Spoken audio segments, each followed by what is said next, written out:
L'esprit est comme une tempête qui ne s'arrête jamais. Des pensées qui se heurtent, des soucis qui grondent, des souvenirs qui reviennent quand tu t'y attends le moins. Tu n'as pas besoin d'être en danger pour te sentir épuisé, il suffit de trop penser. La plupart des gens ne vivent pas leur vie, ils la suranalysent, et dans cet excès de pensée, on perd la paix, l'énergie et la clarté. Apaiser l'esprit ne signifie pas se déconnecter du monde ou échapper au chaos. C'est apprendre à marcher à l'intérieur de celui-ci sans perdre l'équilibre. C'est rester ferme pendant que tout bouge. C'est l'art de répondre calmement lorsque ton esprit te crie de réagir. Le stoïcisme l'a compris il y a des siècles. Tu ne peux pas contrôler ce qui se passe à l'extérieur, mais tu peux contrôler ce qui se passe à l'intérieur de toi. Cette vidéo n'est pas une leçon de philosophie, c'est une pratique pour la vie.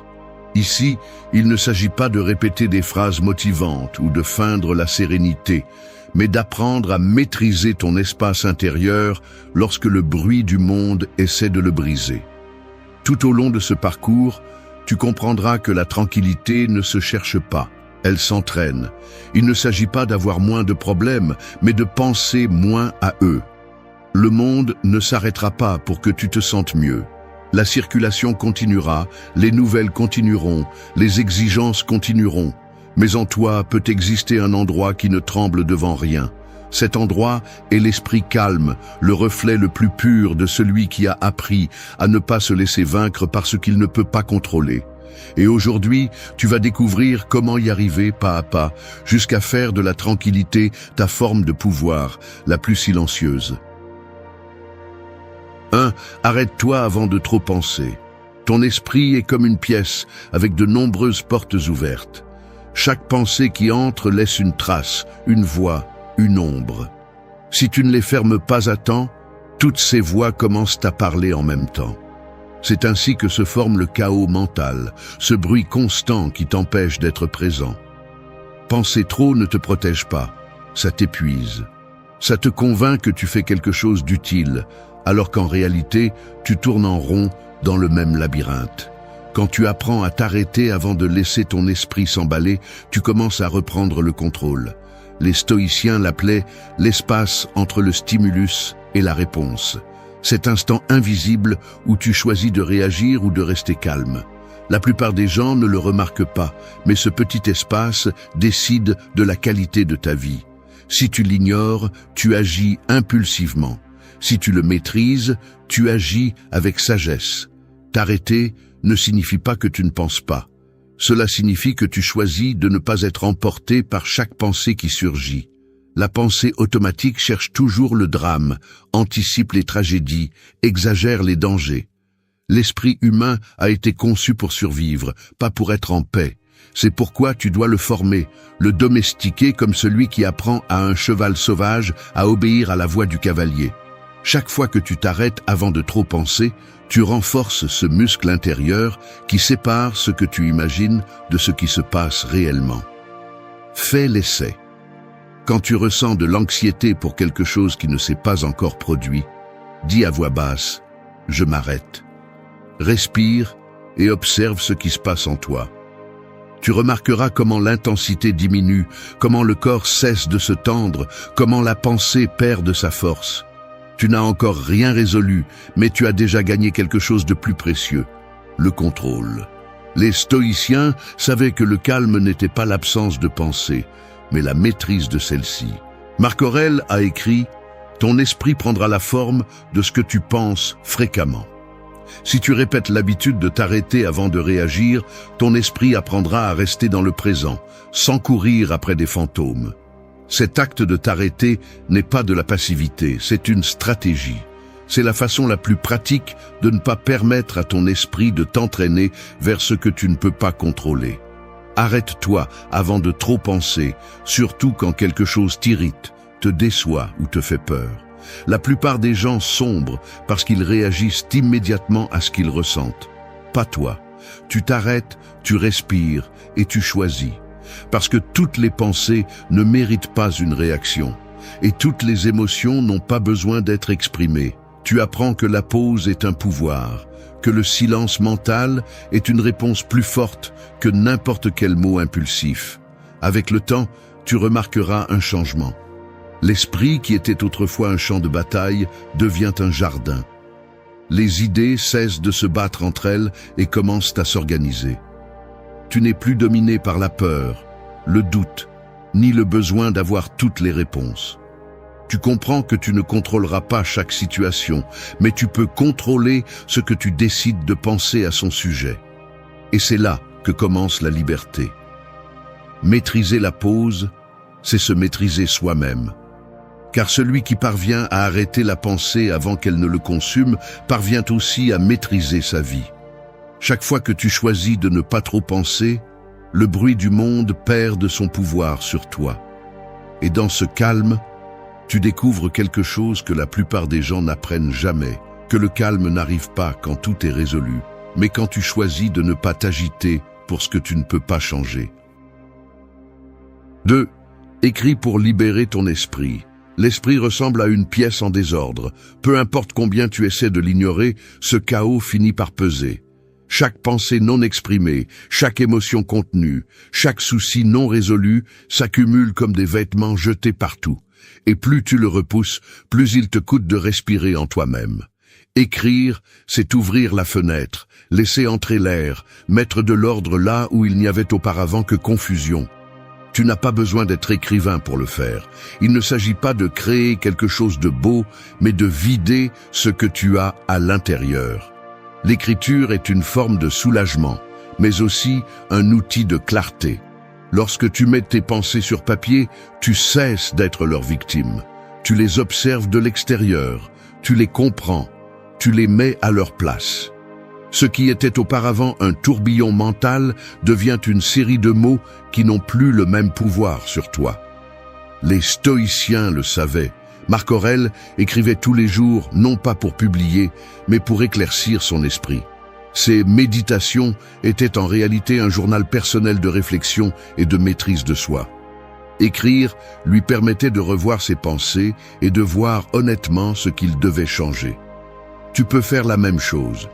Chaque mot écrit est un poids en moins, une façon de donner une structure à l'invisible. Lorsque l'esprit est surchargé, il ne raisonne pas, il réagit. Mais lorsque tu écris, tu forces la pensée à s'organiser. Le chaotique devient compréhensible, l'émotionnel devient gérable.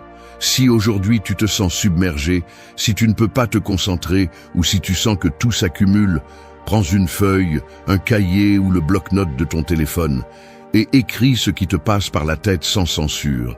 Ne juge pas, ne modifie pas, laisse simplement aller.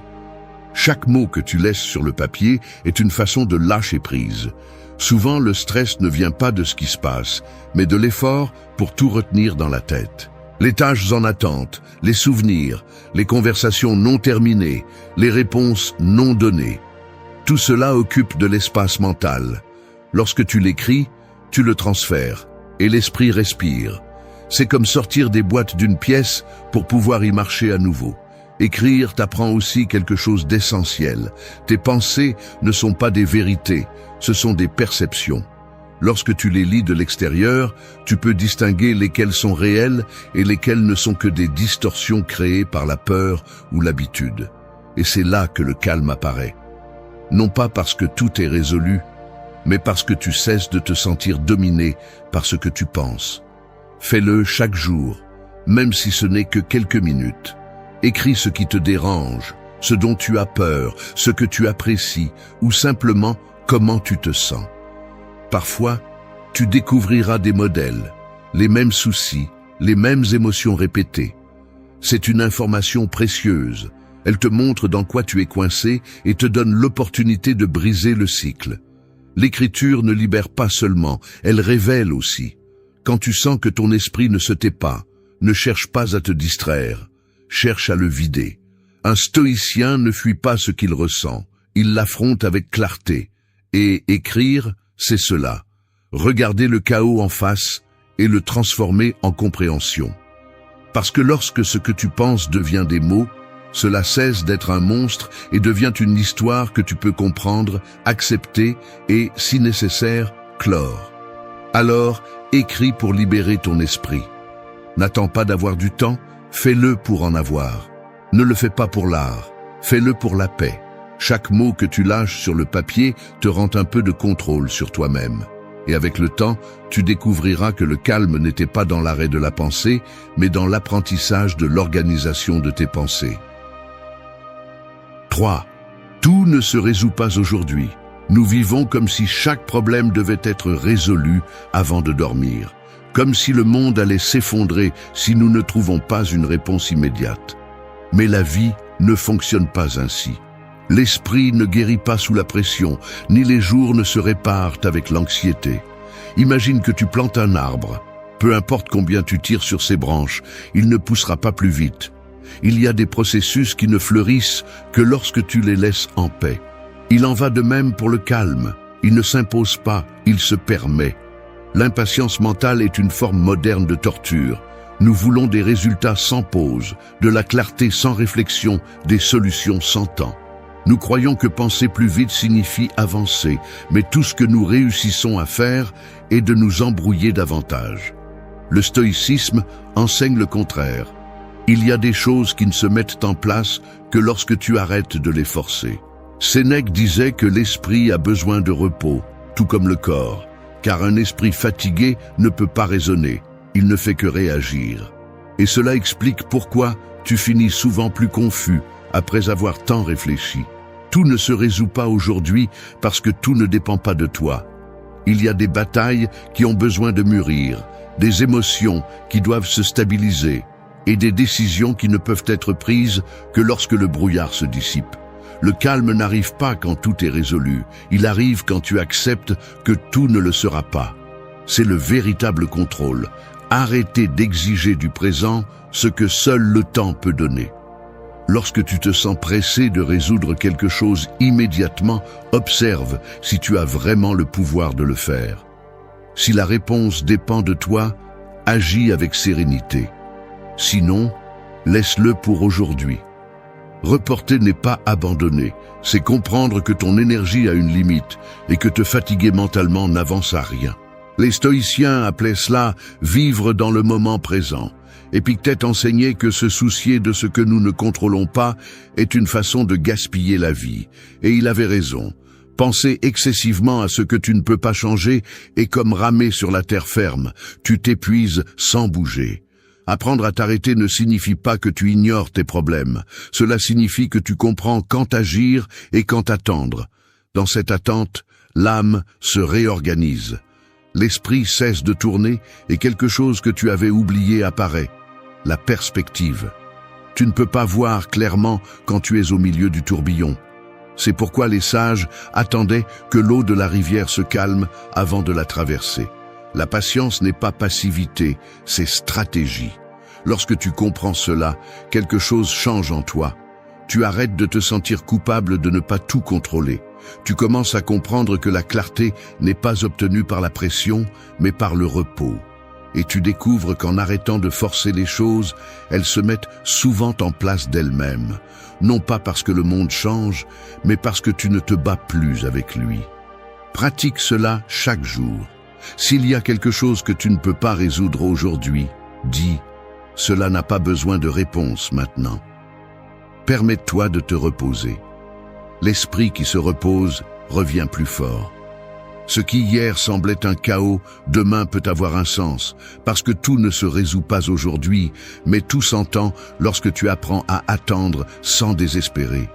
C'est l'enseignement profond de cette étape. Le contrôle n'est pas dans la résolution de tout, mais dans le fait de ne pas te détruire en voulant le faire. La paix arrive quand tu arrêtes de presser la vie pour qu'elle se passe à ton rythme et que tu apprends à faire confiance au sien. Chaque jour que tu choisis de reporter l'anxiété, tu choisis aussi de prendre soin de ton esprit. Et cet acte silencieux, répété avec constance, te transforme en quelqu'un qui n'a plus besoin que le monde se calme pour être en paix. 4. Apprenez à lâcher prise avec humilité. L'esprit humain s'accroche à tout, à ce qui a été, à ce qui aurait pu être, à ce qu'il croit qu'il a besoin.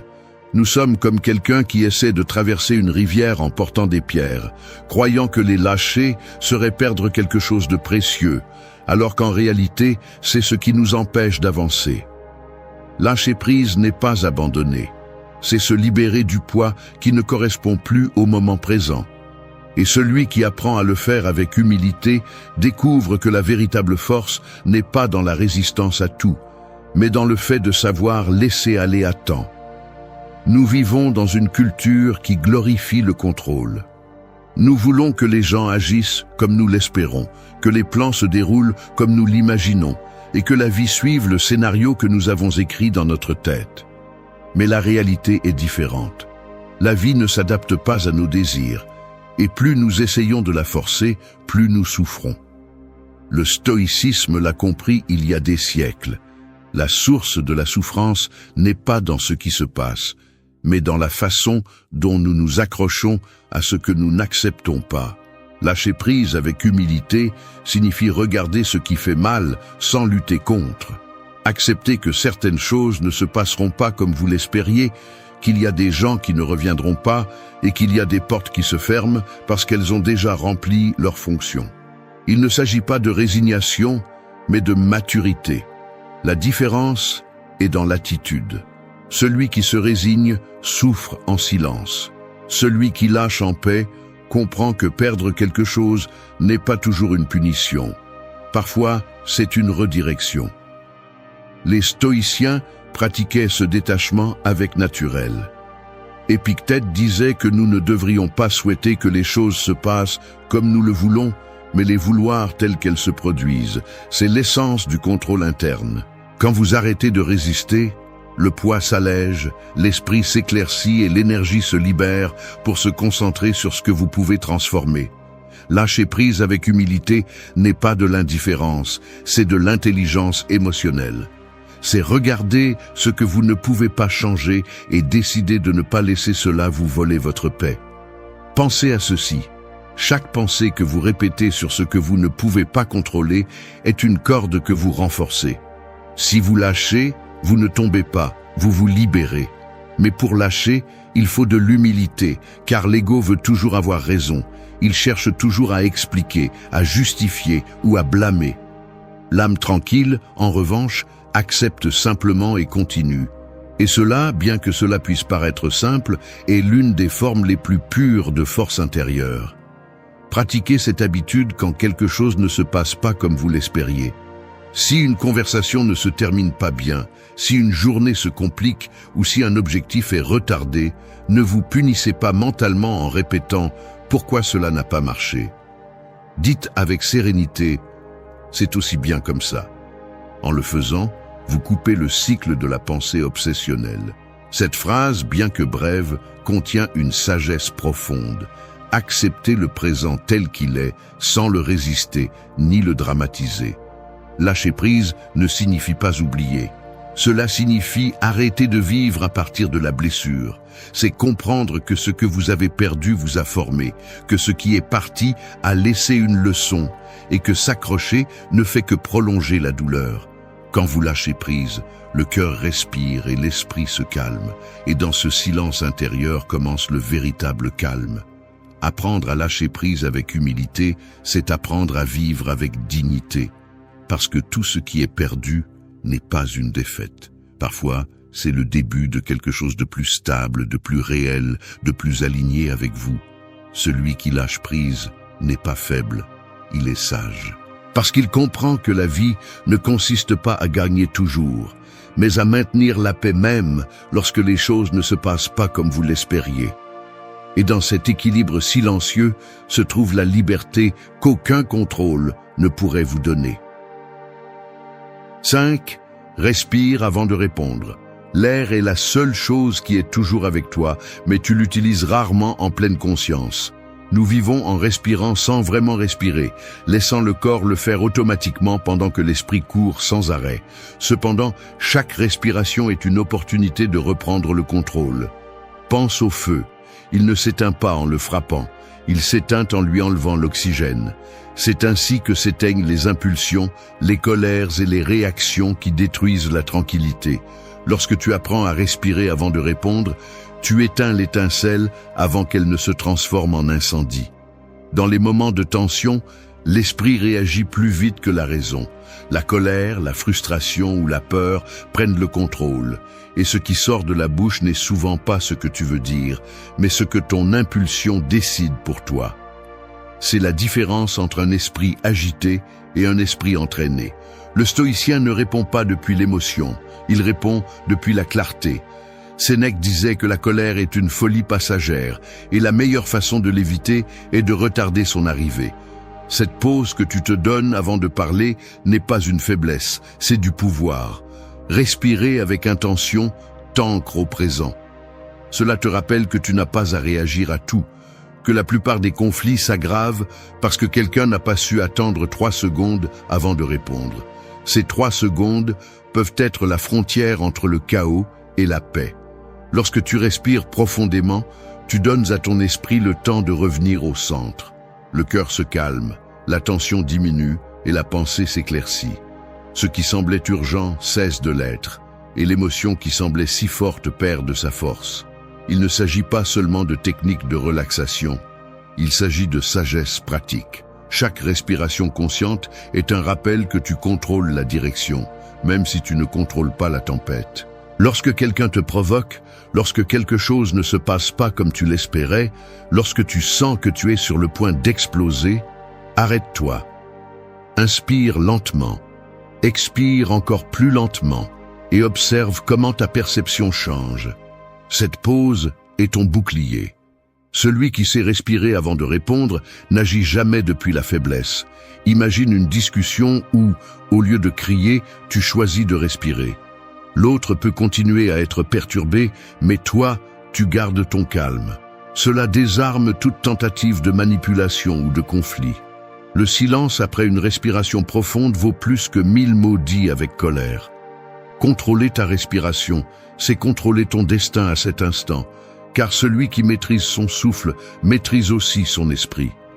Il ne s'agit pas de réprimer ce que tu ressens, mais de le traiter intelligemment. La respiration ne nie pas l'émotion, elle la transforme. Elle t'apprend à observer sans te laisser emporter, à répondre sans te perdre dans la tempête. Les stoïciens n'évitaient pas la douleur ni les difficultés, mais ils pratiquaient le contrôle interne face à elles. La respiration était un moyen de se reconnecter à la raison, de se rappeler qu'aucun sentiment ne mérite de te voler ta paix. Fais-en une partie de ta vie quotidienne. Quand quelque chose te perturbe, respire. Quand tu ressens de l'anxiété, respire. Quand ton esprit veut courir plus vite que la réalité, respire. Ce n'est pas une solution magique, mais c'est une discipline qui change la façon dont tu affrontes le monde. Chaque respiration consciente est un acte de maîtrise de soi, un rappel que ton calme ne dépend de personne d'autre. Respire avant de répondre, parce que la tranquillité ne s'impose pas. Elle se cultive dans ces secondes où tu choisis de ne pas être l'esclave de la réaction. Et quand tu réussiras à le faire encore et encore, tu découvriras que l'air ne maintient pas seulement ton corps en vie, il maintient aussi ta clarté en vie. Et cette clarté, au milieu du bruit, est ta forme de pouvoir la plus silencieuse. 7. Fais de la pratique du silence une habitude. Le silence est comme l'aube, il est toujours là, mais peu de gens le remarquent. Nous nous sommes tellement habitués au bruit que le silence semble inconfortable, voire menaçant. La plupart préfèrent remplir chaque instant avec de la musique, des conversations ou des distractions, car rester silencieux signifie se confronter à soi-même. Cependant, le silence n'est pas vide, c'est la clarté. C'est l'espace où l'esprit se réorganise, où les idées se posent et où tu peux entendre ce dont tu as vraiment besoin. Pratiquer le silence ne signifie pas s'isoler du monde ou chercher une solitude extrême, mais apprendre à trouver des pauses au milieu du bruit quotidien. C'est arrêter quelques minutes pour écouter ta respiration, observer tes pensées sans intervenir et laisser ton esprit se calmer de lui-même. Le silence est la salle de sport de l'âme. Chaque minute que tu passes au calme renforce ta capacité de maîtrise de soi, ta concentration et ta résilience émotionnelle. Les stoïciens valorisaient profondément le silence parce qu'ils comprenaient son pouvoir. Sénèque disait que celui qui maîtrise le silence maîtrise aussi son esprit, car le silence oblige à penser avant de parler, à ressentir avant de réagir et à agir avec intention plutôt que par impulsion. Dans un monde qui récompense la rapidité, le silence est un acte de rébellion consciente. T'arrêter quand tout le monde court ne te rend pas faible, cela te rend sage. Lorsque tu fais du silence une pratique, tu apprends à observer l'esprit comme s'il était une rivière. Tu ne cherches pas à arrêter l'eau, tu la contemples simplement. Tu laisses les pensées passer sans t'accrocher à aucune d'entre elles, sans lutter pour les contrôler. Au début, cela peut être inconfortable, mais cet inconfort est le signe que tu es en train de nettoyer le bruit intérieur. Chaque seconde de silence est un rappel que le calme ne se cherche pas à l'extérieur, il se cultive à l'intérieur. Dans la pratique quotidienne, tu peux trouver des moments de silence dans les choses les plus simples. La première heure du matin, avant de vérifier ton téléphone, pendant une promenade ou en prenant une tasse de café sans te presser. L'important n'est pas la durée, mais l'intention. Ces instants te ramènent à toi-même, te séparent du chaos et t'apprennent à écouter ce qui compte vraiment. Le silence t'apprend aussi à ne pas réagir à tout. Tu n'as pas besoin de répondre à chaque message, de discuter chaque mot ou de clarifier chaque malentendu. Le silence est une réponse, et souvent la plus intelligente. Un stoïcien ne cherche pas à avoir le dernier mot, il cherche à conserver la paix. Lorsque tu te tais par sagesse et non par peur, tu découvres que le silence n'est pas passivité, c'est maîtrise. Dans le silence, l'esprit apprend à se reposer. Tu arrêtes de te battre avec tes pensées et tu commences à les comprendre. Ce qui semblait être un problème urgent se relativise. Les émotions intenses perdent de leur force et une lucidité apparaît qui ne s'obtient pas en courant mais en s'arrêtant. Le bruit du monde continuera d'être là, mais tu ne seras plus pris au piège dedans. Tu apprends à vivre avec le bruit sans perdre ton calme, car ton centre est ailleurs. Fais de la pratique du silence une habitude quotidienne. Au début, cela te semblera étrange, puis tu en auras besoin.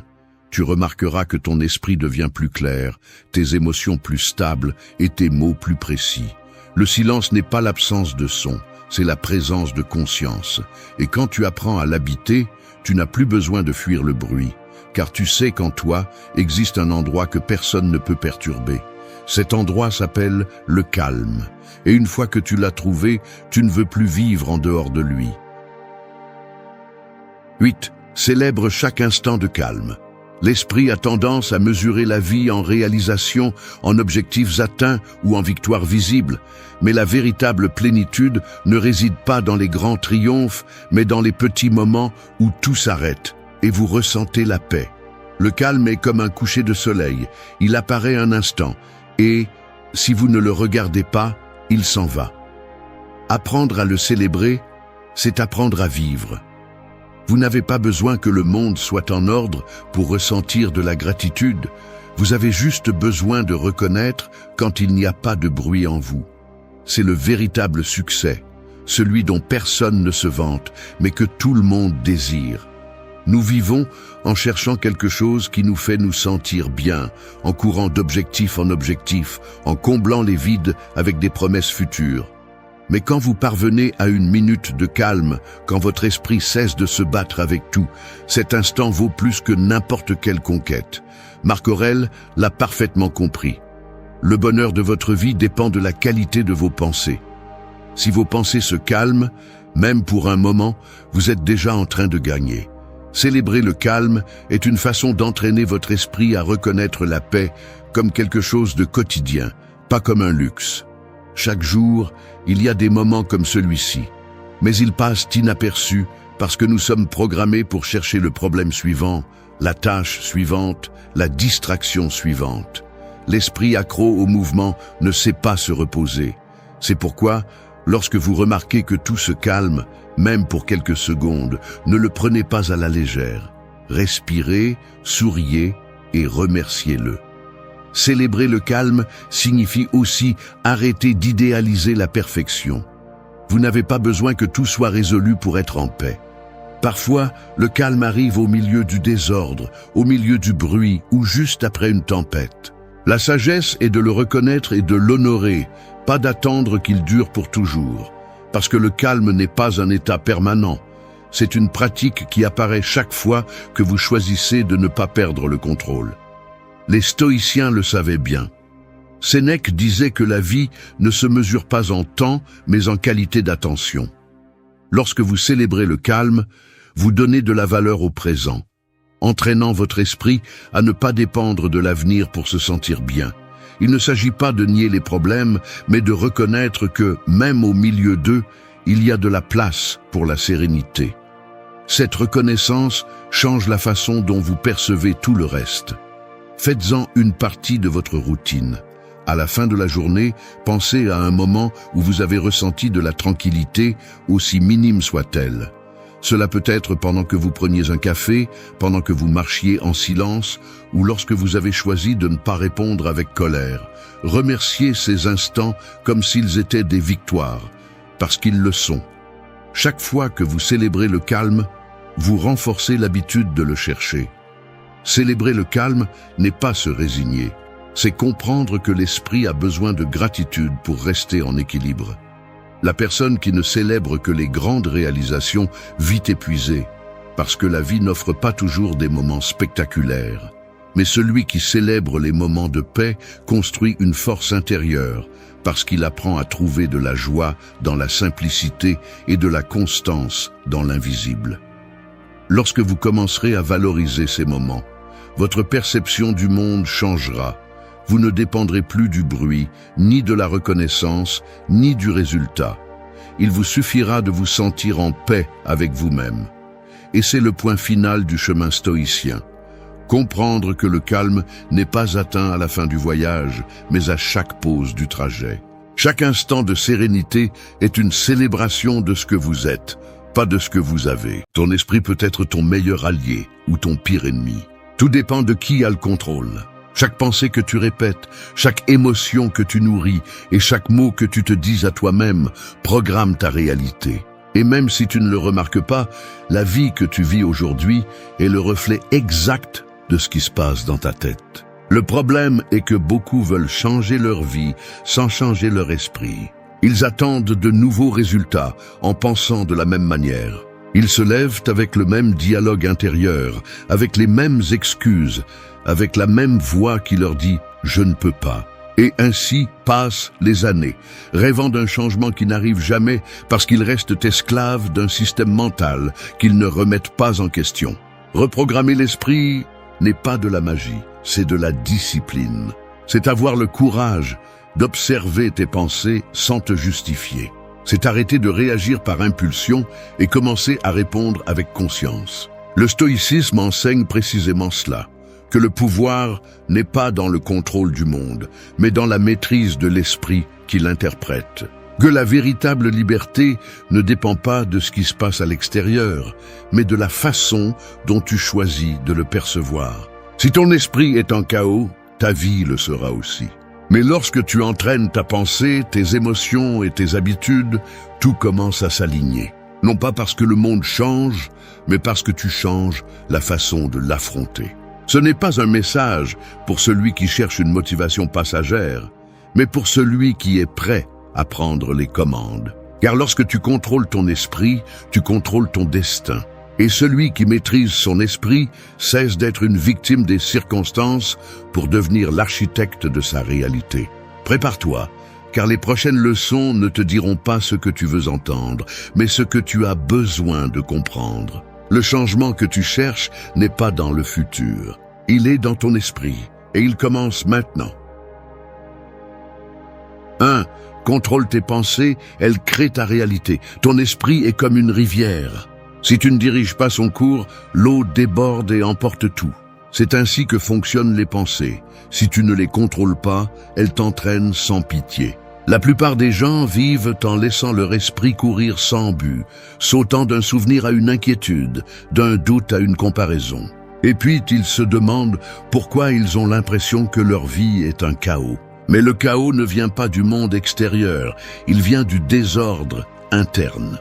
Ce que tu vois là-bas est le reflet de ce qui se passe dans ton esprit. Le stoïcisme enseigne que tu ne peux pas contrôler ce qui se passe, mais tu peux contrôler ce que tu penses de ce qui se passe. Marc Aurèle disait que la vie d'un homme est ce que ses pensées en font. Et il avait raison. Si tu te répètes que tout va mal, ton cerveau cherchera des preuves pour le confirmer. Si tu décides de voir chaque obstacle comme une opportunité, ton esprit s'adaptera pour trouver des solutions. La pensée est un ordre que le cerveau obéit et l'esprit ne distingue pas entre ce que tu imagines et ce que tu vis.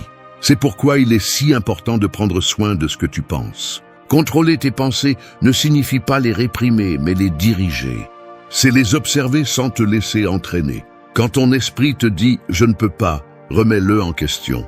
Demande-toi « est-ce vraiment vrai ou juste de la peur déguisée en logique ?» L'esprit a tendance à exagérer, à répéter de vieilles histoires, à te maintenir là où tu connais déjà la douleur. C'est pourquoi le maîtriser nécessite de la discipline et de la conscience. Il ne s'agit pas de lutter contre lui, mais de l'éduquer. Chaque fois que tu choisis une pensée consciente sur une pensée automatique, tu reprogrammes ton cerveau. Tu es en train de sculpter un nouveau chemin neuronal qui, avec le temps, deviendra ta nouvelle façon naturelle de penser. Le problème est que beaucoup attendent de ressentir de la motivation pour changer, alors que la motivation naît de la pensée correcte. Si tu penses que tu peux, tu agis. Si tu penses que tu ne peux pas, tu te paralyses. C'est pourquoi tout commence dans l'esprit. Tes pensées créent tes émotions. Tes émotions dirigent tes décisions et tes décisions définissent ton destin. Si tu veux une vie différente, commence par examiner ce que tu permets en toi. Chaque jour, observe ton esprit comme un gardien surveillant une porte. Demande-toi, cette pensée me renforce-t-elle ou m'affaiblit-elle? Si elle te détruit, ne la nourris pas. La plupart des gens ne se rendent pas compte que chaque pensée négative répétée est comme verser du poison dans leur propre verre. Peu à peu, ils se remplissent de ressentiment, de peur ou de doute, puis croient que la vie est injuste. Mais la vie ne fait que refléter la qualité de ton esprit. Contrôler les pensées est un entraînement quotidien. C'est remarquer quand ton esprit se disperse, quand il se concentre sur ce que tu ne peux pas changer, quand il se nourrit du passé. Dans ces moments-là, choisis de t'arrêter et de le rediriger. Répète des phrases qui renforcent ton esprit, comme « cela ne me contrôle pas ou je peux le gérer ». Ce ne sont pas de simples mots, ce sont des commandes qui reprogramment ton système mental. Ta réalité ne changera ni par chance ni par désir. Elle changera lorsque tu apprendras à penser avec intention. Lorsque tu cesseras de vivre à partir de la réaction et commenceras à vivre à partir du choix. L'esprit peut être une prison ou une forteresse. Tu décides laquelle construire. Et la décision commence maintenant, dans la pensée que tu choisis d'avoir après avoir entendu cela. Parce que chaque pensée compte, chacune laisse une trace, et chacune façonne la vie que tu es en train de créer. 2. Pense moins, agis plus. Il y a des gens qui vivent enfermés dans leur esprit comme s'il s'agissait d'une cage de verre. Ils analysent tout, questionnent tout, pensent à tout, mais ne font rien. Le problème n'est pas le manque d'idées, c'est l'excès de pensée qui ne se transforme jamais en action. Tu peux passer toute une vie à planifier le moment parfait, à attendre la motivation idéale, ou à calculer chaque pas. Mais la vérité est que le changement commence lorsque tu bouges, pas lorsque tu comprends tout. L'esprit est expert en inventer des excuses, et plus tu penses, plus il trouvera de raisons pour ne pas commencer. Le stoïcisme enseigne que l'action est la seule preuve réelle de sagesse. Sénèque disait qu'il ne suffit pas de savoir ce qu'il faut faire, il faut le faire. La réflexion sans action devient un refuge confortable pour les lâches. Penser est utile seulement si cela te mène à décider, et décider est précieux seulement si cela te mène à agir. Il n'y a pas de transformation sans mouvement. Tu peux lire 100 livres, écouter 1000 conseils, mais si tu n'appliques rien, tu restes au même point. La connaissance ne te change pas, la pratique oui. La pensée excessive naît de la peur. Peur d'échouer, d'être jugé, de ne pas être prêt. Mais la vérité est que personne n'est complètement prêt pour rien. Les conditions parfaites n'existent pas. Si tu attends d'avoir tout clair, l'opportunité passera devant toi sans que tu la voies. Et pendant que tu doutes, Quelqu'un avec moins de talent mais plus d'action sera déjà en train d'avancer. Tu n'as pas besoin de te sentir prêt, tu as besoin d'oser. La confiance ne se trouve pas avant d'agir, elle se construit pendant que tu agis. Penser moins ne signifie pas être impulsif. Cela signifie avoir confiance en ton jugement et bouger sans trop de bruit mental. Cela signifie comprendre que tous les problèmes ne se résolvent pas en pensant. Certains ne se résolvent qu'en faisant. Il y a des batailles qui ne se gagnent pas par l'analyse, mais par l'expérience. Chaque pas t'enseigne plus que 1000 pensées. Celui qui agit apprend. Celui qui ne fait que penser stagne. La pensée excessive te vole aussi de l'énergie. L'esprit consomme de la force en imaginant des scénarios qui ne se produisent jamais. Il t'épuise, te paralyse, te fait te sentir fatigué avant de commencer. Mais quand tu passes de la pensée à l'action, quelque chose change. L'énergie revient, l'esprit se calme, le corps répond. Parce que l'action apporte de la clarté. Tu n'as pas besoin de tout voir, tu as juste besoin de faire le prochain pas, l'un après l'autre, sans attendre de garantie. Les stoïciens ne cherchaient pas à contrôler l'avenir, ils cherchaient à contrôler leur réponse au présent. Et cela se fait en agissant. Faire ce qui est juste même si tu n'en as pas envie. Avancer même s'il y a de l'incertitude. Accomplir même si on ne t'applaudit pas. C'est la discipline qui façonne le caractère. Chaque action répétée renforce l'esprit, tandis que chaque pensée sans exécution l'affaiblit. Commence petit. Fais quelque chose aujourd'hui, même si c'est minime.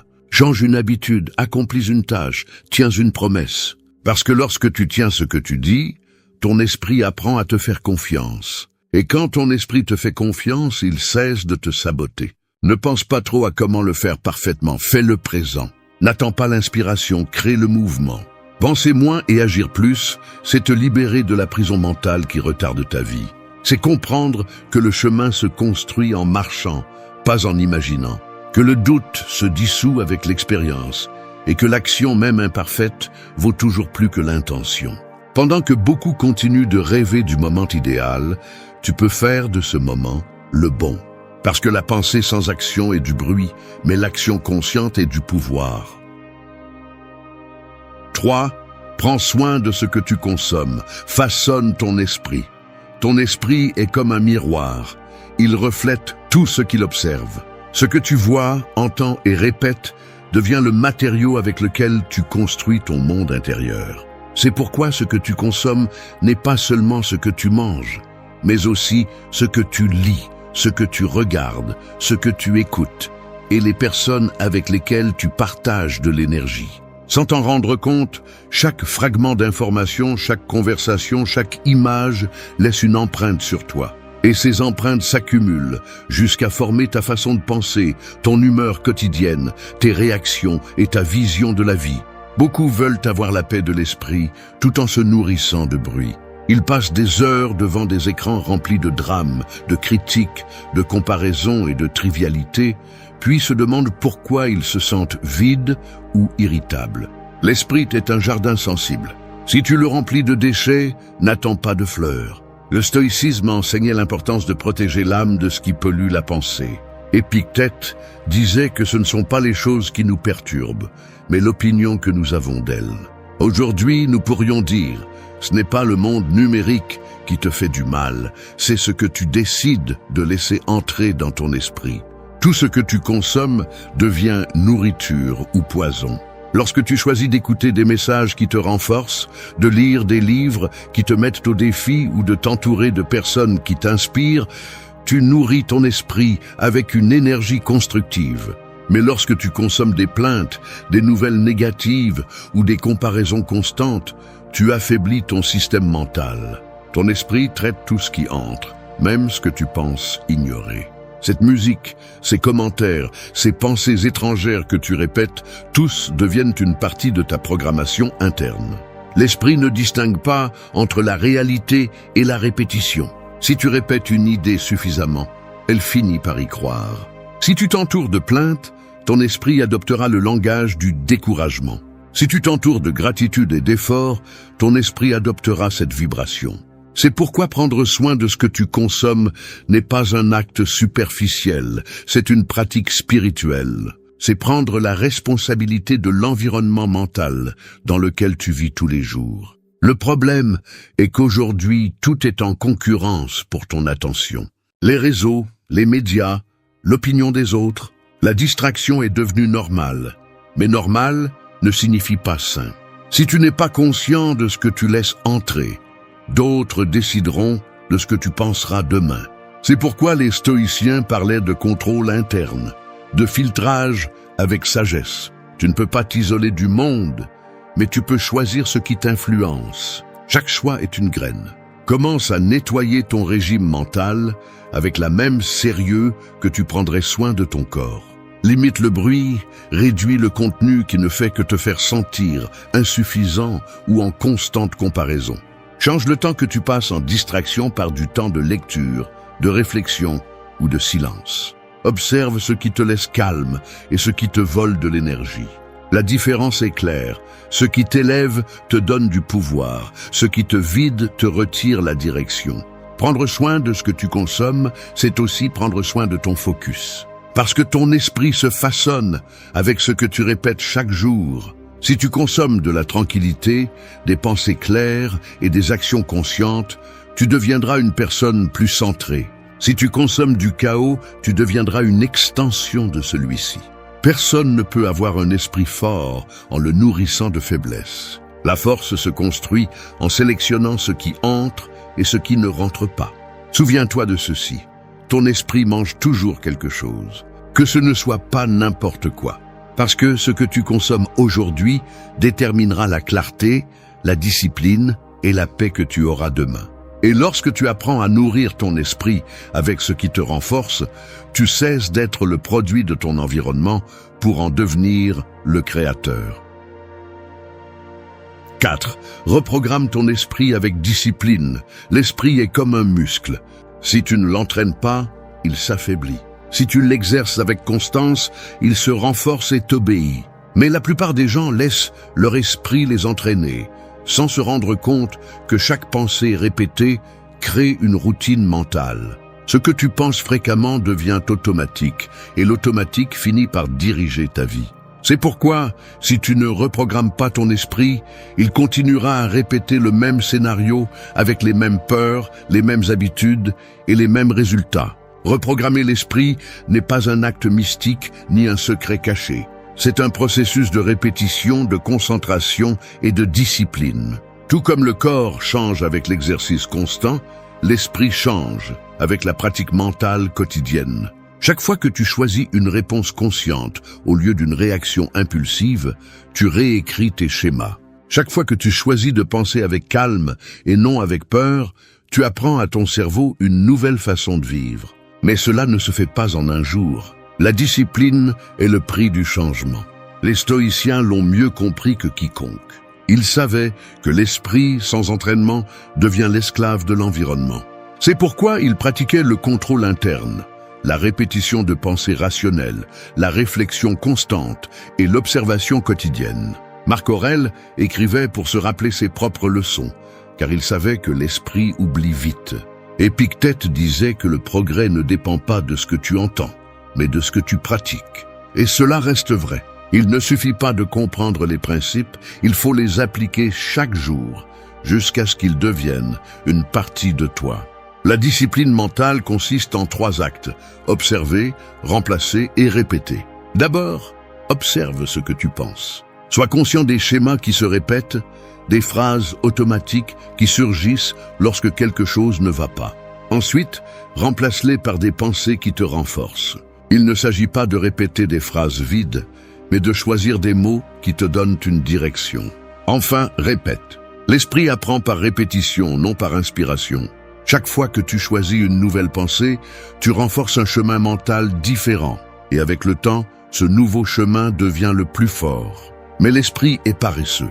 Et au début, il résistera au changement. Il essaiera de te ramener à ce que tu connais, à ce qui est confortable, à ce qu'il a fait pendant des années. Il te fera croire que tu ne peux pas, que cela ne vaut pas la peine, que c'est mieux demain. Cette résistance n'est pas un signe d'échec, c'est un signe que tu reprogrammes quelque chose de profond. Le vrai changement est inconfortable parce qu'il brise les anciennes structures. La clé est de persévérer lorsque ton esprit veut abandonner. C'est là que la discipline devient puissance. Beaucoup parlent de transformation, mais peu sont prêts à maintenir la constance nécessaire. La discipline n'est pas une question de motivation, mais d'engagement. C'est faire ce que tu sais que tu dois faire, même quand tu ne veux pas le faire. Si tu entraînes ton esprit à tenir parole, tu cesseras de dépendre de l'émotion du moment. Tu seras celui qui dirige tes actions, pas ton humeur. Reprogrammer ton esprit avec discipline est comme construire une forteresse à partir de zéro. Jour après jour, tu places une brique, une pensée plus claire, une réaction plus sereine, une décision plus ferme. Avec le temps, cette forteresse devient ton refuge face au chaos du monde. Non pas parce que les problèmes disparaissent, mais parce que tu apprends à les affronter à un autre niveau de conscience. L'esprit discipliné ne cherche pas à tout contrôler, il cherche à se contrôler lui-même. Et lorsque tu y parviens, rien ne t'entraîne. Parce que celui qui maîtrise son esprit a déjà gagné la bataille la plus difficile. 5. Remercie et renforce ton esprit. Ton esprit est comme un champ de bataille. Les plaintes et la gratitude s'y affrontent, et celui qui gagne cette guerre détermine ta paix. La plupart des gens vivent en se concentrant sur ce qui manque, sur ce qui n'a pas bien tourné, sur ce que les autres ont. Cette attention constante au vide devient une prison mentale où rien n'est suffisant. La plainte affaiblit, la gratitude renforce. Non pas parce qu'elle change ce qui se passe, mais parce qu'elle change la façon dont tu le perçois. Quand tu remercies, tu prends le contrôle de ton focus. Et là où il y a du focus, il y a du pouvoir. La gratitude n'est pas une émotion douce ni un acte décoratif, c'est une stratégie mentale. C'est un exercice de conscience qui entraîne l'esprit à reconnaître ce qui fonctionne, au milieu de ce qui semble aller mal. Les stoïciens l'utilisaient comme un outil de force spirituelle. Ils savaient que celui qui remercie ne dépend pas des circonstances pour se sentir accompli.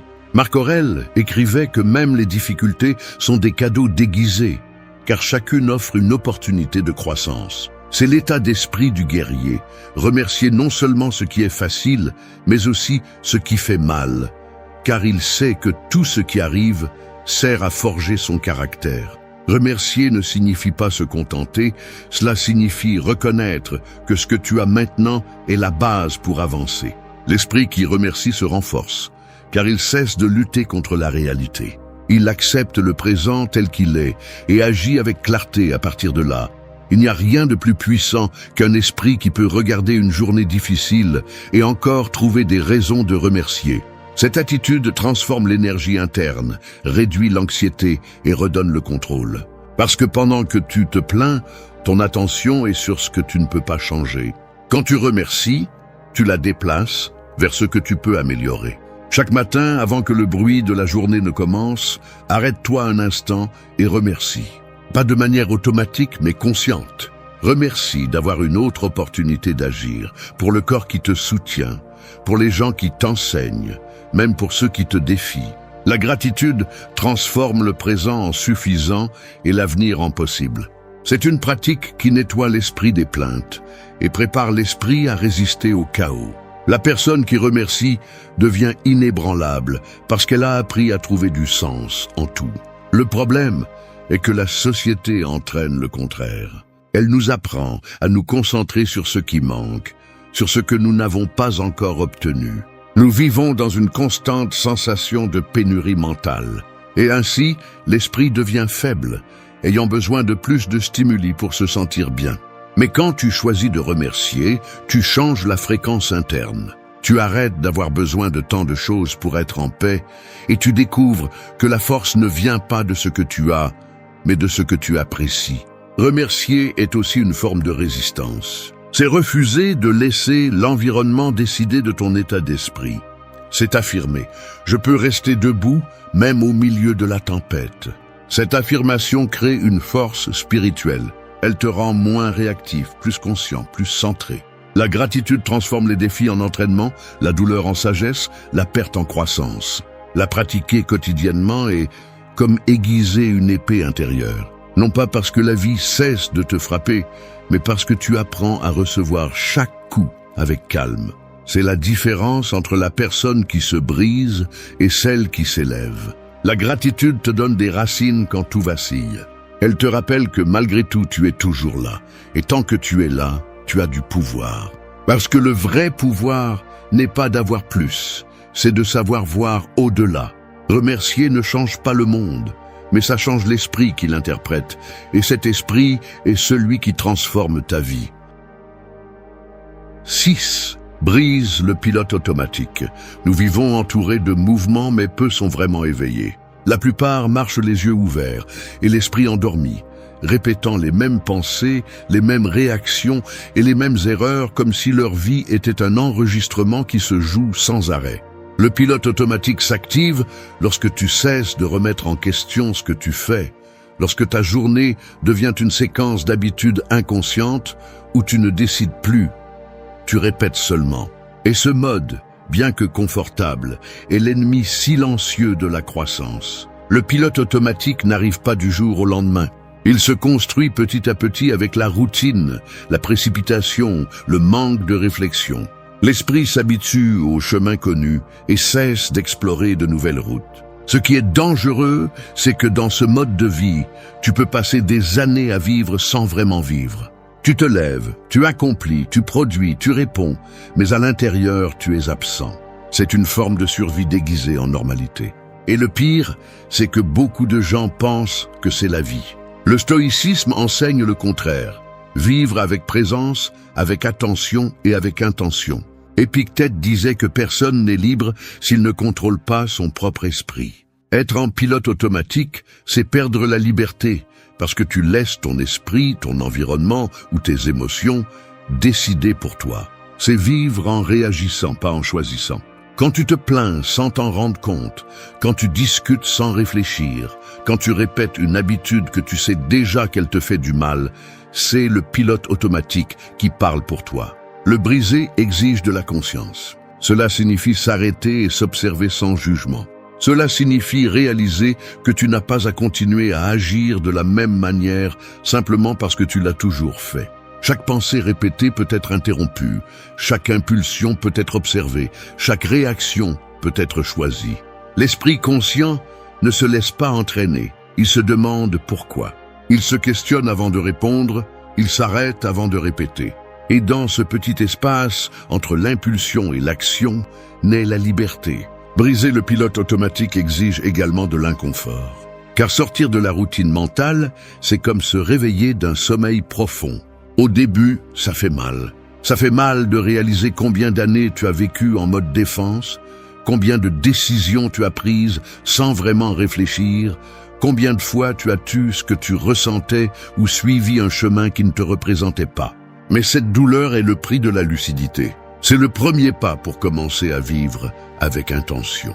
Commence par de petits actes de conscience. Quand tu manges, mange lentement. Quand tu parles, écoute ce que tu dis. Quand tu ressens de la colère, respire avant de réagir. Quand tu te distrais, reviens au présent. Ce sont des actions simples, mais puissantes. Parce que chaque fois que tu choisis d'être présent, tu affaiblis le mode automatique et renforces ton esprit conscient. Les stoïciens pratiquaient cela quotidiennement.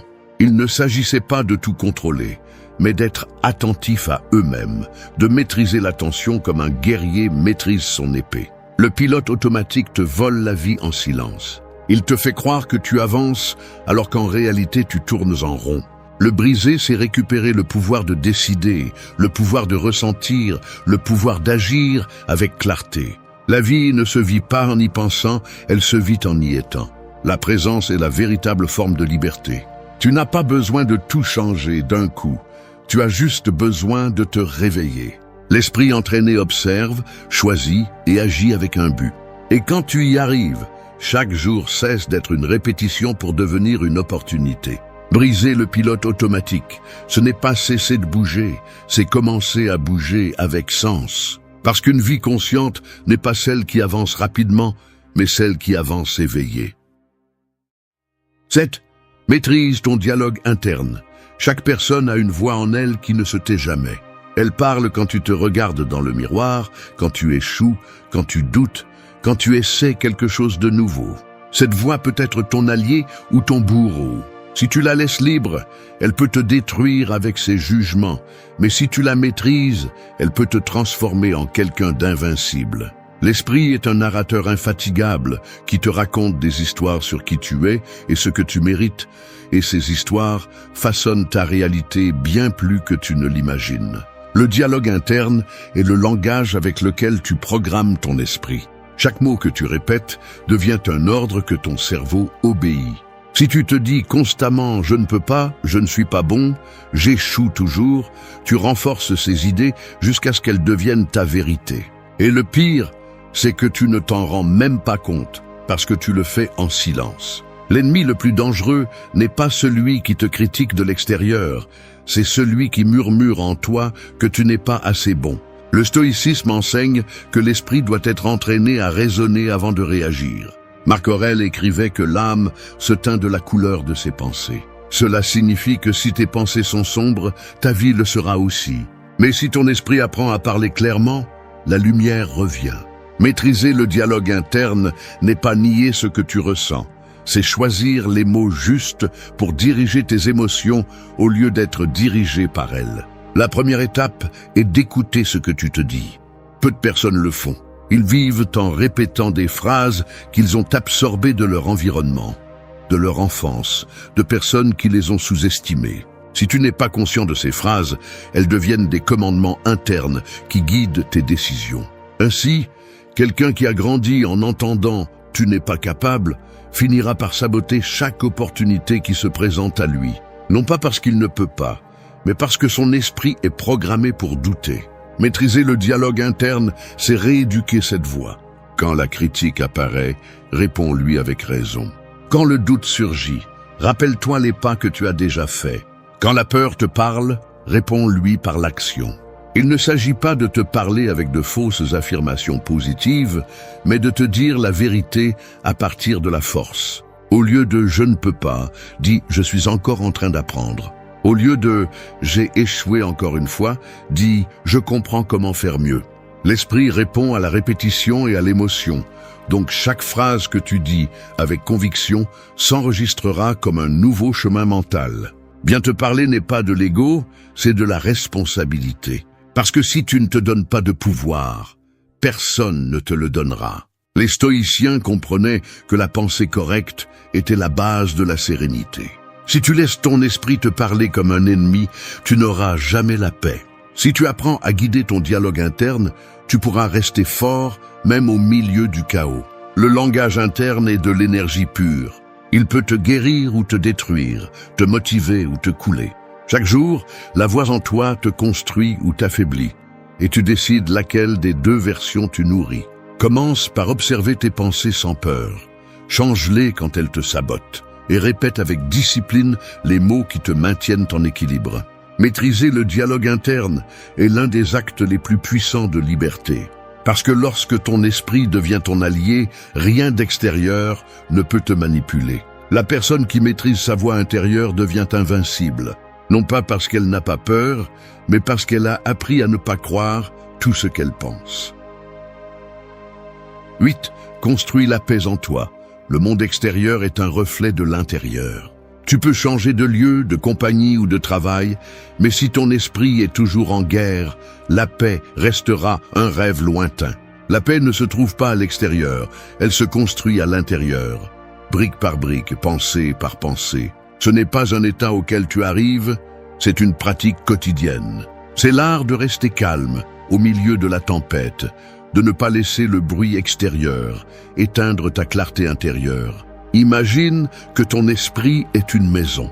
Chaque pensée est un invité. Si tu laisses tout le monde entrer, ta maison sera remplie de chaos. Mais si tu choisis à qui ouvrir la porte, tu pourras vivre en ordre. La paix mentale ne signifie pas qu'il n'y a pas de problème. Cela signifie que tu ne permets pas à chaque problème de s'installer en toi. Apprendre à sélectionner tes pensées, c'est apprendre à protéger ton foyer intérieur. Tu n'as pas besoin d'expulser le bruit du monde.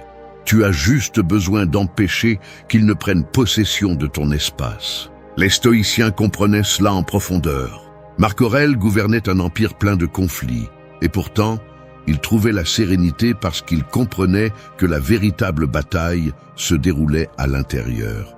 Il a écrit que la tranquillité vient d'un esprit ordonné, non d'un monde parfait. Cela reste vrai aujourd'hui. Tu ne peux pas contrôler le trafic, les gens ou les nouvelles, mais tu peux contrôler la façon dont ton esprit réagit à eux. La paix est atteinte lorsque tu choisis de ne pas participer à des guerres mentales inutiles. Construire la paix intérieure est une forme de discipline. Il ne s'agit pas d'éviter ou de réprimer, mais de former l'esprit à répondre avec sagesse. Chaque fois que tu choisis de ne pas discuter avec quelqu'un qui cherche à te provoquer, tu renforces ta paix. Chaque fois que tu décides de respirer avant de réagir, tu construis la stabilité. Chaque fois que tu choisis de lâcher prise sur quelque chose que tu ne peux pas changer, tu poses une brique de plus dans les fondations de ta sérénité. Le calme n'est pas une faiblesse, c'est une maîtrise. Seul celui qui se connaît lui-même peut rester en équilibre lorsque tout s'effondre. Le problème est que beaucoup cherchent la paix à l'extérieur, dans l'approbation, dans le couple, dans l'argent, dans le repos, dans le voyage. Mais cette paix dépend de conditions qui changent. Et lorsque ces conditions disparaissent, la tranquillité disparaît aussi. La véritable paix ne dépend pas de ce qui se passe, elle dépend de ta capacité à rester serein, quel que soit le résultat. C'est un état qui se cultive à partir de la conscience, de la compréhension profonde, que rien d'extérieur n'a de pouvoir sur ton esprit si tu ne le lui donnes pas. Le stoïcisme enseigne que ce qui te perturbe n'est pas le fait, mais ton interprétation du fait. Si tu te mets en colère pour quelque chose, ce n'est pas la situation qui te fait perdre ton calme, c'est ton jugement sur elle. Et si tu changes le jugement, tu changes l'émotion. La paix intérieure est le résultat de cette pratique constante de réinterpréter la réalité à partir de la raison et non de l'impulsivité. C'est te demander: cela mérite-t-il mon énergie ou cela vole-t-il simplement mon attention? Construire la paix en toi, ce n'est pas te retirer du monde. C'est apprendre à vivre en lui sans te perdre. C'est avoir la force de rester calme pendant que les autres s'agitent. C'est ne pas répondre avec colère lorsque l'environnement exige des cris. C'est rester fidèle à ton centre, même lorsque tout autour cherche à te déstabiliser. C'est là la véritable maîtrise mentale. Lorsque tu y parviens, rien ni personne ne peut te voler ta sérénité. Parce que tu comprends que le chaos extérieur existera toujours, mais c'est toi qui décides si tu le laisses entrer. La paix n'est pas un cadeau, c'est une construction consciente. La vie ne te brise pas, elle te façonne. Chaque coup, chaque perte et chaque trahison font partie du feu qui forge ton caractère. Tu n'es pas ici pour éviter la douleur, tu es ici pour apprendre à y résister. Car le véritable pouvoir ne se construit pas lorsque tout va bien, mais lorsque tu continues à avancer, même si ça fait mal. Le stoïcisme ne te promet pas une existence exempte de souffrance. Il t'entraîne à garder l'esprit ferme au milieu du chaos. Marc Aurèle, Sénèque et Épictète l'ont compris. Tu ne peux pas contrôler ce qui se passe à l'extérieur, mais tu peux contrôler ta réaction à l'intérieur. C'est la frontière entre celui qui s'effondre et celui qui se reconstruit. Abandonner ne signifie pas toujours renoncer. Parfois, c'est se contenter, c'est accepter une vie à moitié, un calme faux qui cache la peur. Mais celui qui décide de faire face à la douleur avec dignité, celui qui choisit la discipline plutôt que le confort, commence à se connaître vraiment. Cette vidéo est un rappel pour ceux qui en ont assez de fuir. Elle est pour ceux qui veulent se lever avec sérénité et regarder la douleur dans les yeux sans perdre le cap. Ici, tu vas comprendre que l'esprit stoïcien ne cherche pas à éliminer l'adversité, mais à en faire son maître. Parce que lorsque tu apprends à résister sans perdre ton calme, la souffrance cesse d'être un fardeau et devient ta force. Si tu es prêt à arrêter de fuir de toi-même et à transformer la douleur en objectif, reste. Parce qu'ici, tu n'entendras pas de promesses vides. Tu apprendras comment se forge la résilience d'un esprit qui ne renonce pas. 1. Accepte ce que tu ne peux pas contrôler. La mer ne s'arrête pas à tes cris. Tu peux maudire les vagues, frapper l'eau ou supplier qu'elle se calme, mais elle continuera à bouger avec la même indifférence. C'est ainsi la vie. un océan qui ne répond pas à tes désirs. La sagesse commence lorsque tu arrêtes de lutter contre le courant et apprends à flotter. Car tant que tu continues à essayer de contrôler ce qui ne dépend pas de toi, la fatigue te coulera avant la tempête. Accepter ne signifie pas abandonner, cela signifie comprendre. Les stoïciens l'ont mieux compris que quiconque. Marc Aurèle disait que le sage reste serein face à l'inévitable, non pas parce qu'il aime la douleur, mais parce qu'il sait que résister à la réalité ne fait que la multiplier. Tu ne peux pas contrôler les paroles des autres, ni les décisions du destin, ni les caprices du temps.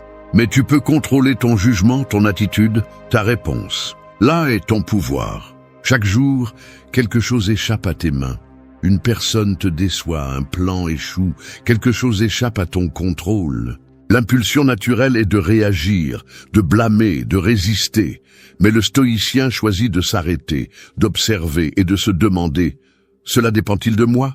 Si la réponse est non, lâche prise. Car s'accrocher à l'incontrôlable est comme essayer de tenir du sable entre tes doigts.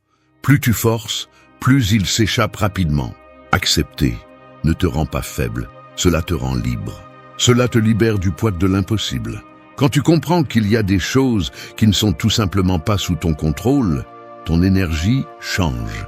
Tu arrêtes de te fatiguer sur ce que tu ne peux pas changer et tu commences à investir ta force dans ce que tu peux améliorer. Ton caractère, ton esprit, ton calme, c'est le véritable autocontrôle. Pense à combien de fois tu as souffert pour quelque chose qui n'a jamais dépendu de toi. Pour une personne qui n'a pas changé, pour une situation qui ne s'est pas produite, pour une réponse qui n'est jamais arrivée. Ce n'était pas le fait qui te blessait, c'était ta résistance à l'accepter. La vraie douleur ne vient pas de la perte, elle vient de l'attachement. Le stoïcisme t'apprend que la souffrance diminue lorsque l'acceptation grandit. Accepter, c'est regarder la vie avec les yeux grands ouverts, sans nier ce qui fait mal, mais sans permettre que cela te détruise. C'est dire, cela se passe, et même si je n'aime pas ça, je peux décider comment réagir. Cette décision est ton bouclier. Dans un monde qui change chaque seconde, où tout peut se passer différemment de ce qui était prévu, accepter devient un acte de pouvoir, une rébellion silencieuse contre le désespoir. Ceux qui acceptent ne sont pas ceux qui se résignent, ce sont ceux qui apprennent. Ils comprennent qu'il y a une leçon derrière ce qu'ils ne peuvent pas contrôler. C'est pourquoi, lorsque la vie les frappe, ils ne demandent pas « pourquoi moi ?» Mais « pourquoi ?» Cette question change tout. Parce que là où le faible voit une tragédie, le sage voit un entraînement. Accepte ce que tu ne peux pas contrôler et concentre ton énergie sur ce qui dépend de toi. Ne gaspille pas ta force à essayer de changer le vent, ajuste tes voiles. Ne te plains pas du poids de la vie, renforce-toi pour le porter. Arrête de demander que le chemin soit plus facile, demande à être plus fort. C'est cette mentalité qui transforme le chaos en calme et la douleur en sagesse. Souviens-toi, celui qui apprend à accepter cesse d'être une victime des circonstances et devient maître de lui-même. Parce que rien ni personne ne peut traîner celui qui ne s'accroche plus. Accepter n'est pas se rendre à la vie, c'est prendre les rênes de ton esprit. Et quand tu maîtrises cela, le monde cesse d'être une menace et devient un terrain d'entraînement pour ton âme. 2. Fais de la douleur ton maître. Le feu ne détruit pas seulement, il purifie aussi. Ce qui passe par les flammes et survit devient plus fort, plus résistant, plus réel. C'est ainsi avec la douleur. Elle n'arrive pas pour te punir, elle arrive pour te façonner. Mais la plupart des gens fuient quand ils la ressentent, cherchant à se distraire, à se cacher, à oublier. Ils ne comprennent pas que fuir la douleur, c'est fuir la croissance. Le stoïcien ne cherche pas la souffrance, mais quand elle arrive, il l'accueille la tête haute, sachant que chaque blessure est une opportunité d'apprendre. Dans la vie, tout ce qui a de la valeur coûte. La paix, la discipline, la sagesse, la tranquillité intérieure. Rien de tout cela ne se construit dans le confort. La douleur n'est pas toujours un ennemi. Souvent, c'est un messager qui apporte la vérité que tu ne voulais pas entendre. Cette relation qui s'est brisée, cette déception, cette perte, n'ont pas surgi par hasard. Elles sont venues pour t'enseigner ce que tu n'aurais pas compris autrement. Marc Aurèle le disait clairement, ce qui entrave l'action la favorise. Ce qui se met en travers du chemin devient le chemin. Chaque expérience douloureuse renferme une leçon si tu as le courage de l'observer sans te victimiser. Quand quelque chose te fait mal, ne te demande pas « Pourquoi cela m'arrive-t-il ?» Demande-toi « Qu'est-ce que je peux apprendre de cela ?» La douleur peut devenir un maître silencieux si tu es prêt à l'écouter. Mais si tu l'ignores, elle te transformera en son esclave. Celui qui n'apprend pas de sa souffrance la répète. Il ne s'agit pas de romantiser la souffrance, mais de la comprendre. Si ça fait mal, c'est parce que ça te montre une limite, un attachement, une faiblesse ou une vérité que tu évitais de regarder. Chaque coup révèle quelque chose sur toi.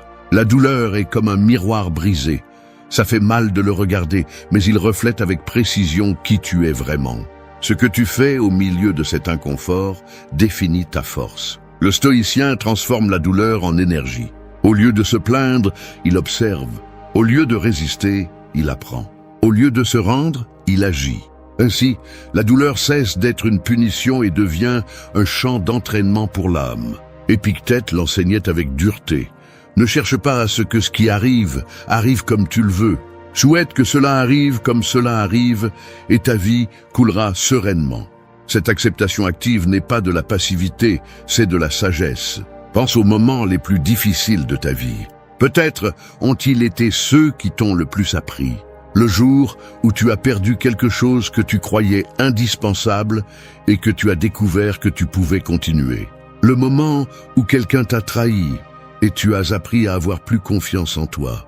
L'instant où tout est allé mal, mais au milieu du chaos, tu as trouvé de la clarté. Tout cela t'a préparé à être plus fort, même si tu ne le voyais pas à ce moment-là. Fais de la douleur un entraînement quotidien. Quand quelque chose te dérange, ne le rejette pas immédiatement. Observe-le, analyse-le, utilise-le. Demande-toi ce qu'il t'enseigne sur toi-même. C'est la différence entre celui qui se brise et celui qui évolue. Le premier voit la douleur comme une sentence, le second comme un guide. Sois ferme, mais pas rigide. Le feu ne détruit pas le fer, il le trempe. Laisse la douleur faire de même avec toi. Ne cherche pas à l'éliminer. Cherche à la comprendre. Ne la crains pas. Transforme-la. Si tu y parviens, aucune blessure ne sera vaine. Car chaque cicatrice deviendra un rappel de ta résistance. Une marque que tu as survécu, grandi et continué à marcher. Fais de la douleur ton maître, pas ton bourreau. Apprends d'elle avec humilité. Laisse-la te raffiner, pas te consumer. Parce qu'à la fin, ce n'est pas la douleur qui définit qui tu es, mais ce que tu fais avec elle. Et quand tu apprends à la voir avec des yeux de sagesse, tu découvres que chaque souffrance était en réalité une façon de t'enseigner à vivre avec plus de but et de force. 3. Discipline-toi pour être libre. Un cheval sauvage court sans but, se laisse emporter par l'impulsion et l'instinct. Mais quand il apprend à être guidé, sa force devient du pouvoir. Il en va de même pour l'esprit humain. Sans discipline, l'énergie se disperse, le temps s'échappe et les désirs te gouvernent. La plupart confondent la liberté avec le fait de faire ce qu'ils veulent, alors qu'en réalité, la véritable liberté naît de la maîtrise de soi. La discipline n'est pas une prison, c'est une clé. Elle te libère du chaos intérieur, de la paresse, de l'indécision. Sénèque disait que aucun homme n'est libre s'il n'est pas maître de lui-même. Cette phrase renferme toute l'essence du stoïcisme. Il ne s'agit pas de vivre sous des règles rigides, mais d'avoir suffisamment de contrôle pour ne pas être esclave de tes impulsions. Car celui qui ne maîtrise pas son esprit finit par être dominé par lui. Chaque jour, une bataille silencieuse se livre entre ce que tu sais que tu dois faire et ce que tu aimerais faire. Entre le confort et le dépassement de soi, entre le plaisir immédiat et la satisfaction durable. La discipline est cette voix intérieure qui te rappelle que la facilité ne te mènera pas loin. C'est te lever même si tu n'en as pas envie, garder le cap quand personne ne te regarde, et agir avec un but même quand la fatigue te tente d'abandonner. Le problème est que beaucoup voient la discipline comme une punition, alors qu'en réalité, c'est une forme de respect envers soi-même. Chaque fois que tu tiens une promesse personnelle, tu renforces ta confiance, tu façonnes ton caractère et tu deviens plus fort. L'esprit a besoin de structure autant que le corps a besoin de mouvement. Si tu ne l'entraînes pas, il s'affaiblit, se distrait, abandonne. Mais quand tu l'éduques avec constance, il devient ton allié le plus puissant. Le stoïcien comprend que la liberté n'est pas atteinte en fuyant les règles, mais en construisant les bonnes. Ce n'est pas dire « je ferai ce que je veux », mais « je ferai ce que je dois », même si je n'en ai pas envie. Cette différence marque le chemin entre une vie chaotique et une vie avec un but. Épictète le résumait avec précision. Aucun homme n'est libre à moins qu'il ne soit maître de lui-même. La discipline est aussi une forme d'amour de soi. C'est prendre soin de toi-même quand il n'y a pas de motivation. C'est faire ce qui est juste même si personne ne l'applaudit. C'est avancer quand le reste s'arrête. Il ne s'agit pas de vivre une vie parfaite, mais d'avoir la force de maintenir le cap quand les émotions tentent de te détourner. Parce que les émotions changent, mais les principes ne le font pas. Être discipliné ne signifie pas être froid ou rigide, cela signifie être constant. Cela signifie choisir l'action plutôt que l'excuse, la responsabilité plutôt que la distraction. La discipline ne tue pas la spontanéité, elle l'ordonne. Elle te donne le pouvoir de décider au lieu de réagir, d'agir avec intention au lieu de te laisser emporter par l'impulsion. Pense aux fois où le manque de discipline t'a volé quelque chose d'important, un rêve, une opportunité, une version de toi-même. Chaque fois que tu as choisi le confort plutôt que l'engagement, tu as perdu un peu de pouvoir. Mais chaque fois que tu as choisi l'effort, tu as gagné en liberté. Parce qu'il n'y a pas de plus grande sensation d'indépendance que de regarder en arrière et de savoir que tu as accompli ce que tu as dit que tu ferais. Le chemin stoïcien ne cherche pas à éliminer le désir, il cherche à le canaliser. Il ne réprime pas, il dirige. Il ne s'agit pas de vivre sans plaisir, mais de ne pas être prisonnier de celui-ci. La discipline t'apprend à profiter sans dépendre, à agir sans attendre, à avancer sans te promettre des résultats immédiats. Discipline-toi pour être libre. Maîtrise tes habitudes, tes pensées, ton temps. Deviens l'architecte de ta vie, pas son spectateur. 4. Maîtrise tes émotions. Un incendie ne commence pas grand, il commence par une étincelle. Un mot mal dit, un geste mal interprété, une émotion non contrôlée. Et si tu ne l'éteins pas à temps, il finit par tout consumer. C'est ainsi que fonctionnent les émotions lorsque tu ne les maîtrises pas. Petites, mais capables de détruire ta paix si tu les laisses grandir sans contrôle. Maîtriser tes émotions ne signifie pas les éteindre. Cela signifie apprendre à les allumer seulement quand c'est nécessaire. Le stoïcisme enseigne que l'esprit doit être comme un soldat, préparé, ferme et serein, même au milieu du chaos. Les émotions sont naturelles, mais elles ne doivent pas commander. Marc Aurèle disait que l'âme se teint de la couleur de ses pensées. Si tes pensées sont impulsives, tes émotions seront instables. Mais si tu les entraînes avec calme et raison, tu seras maître de ton équilibre.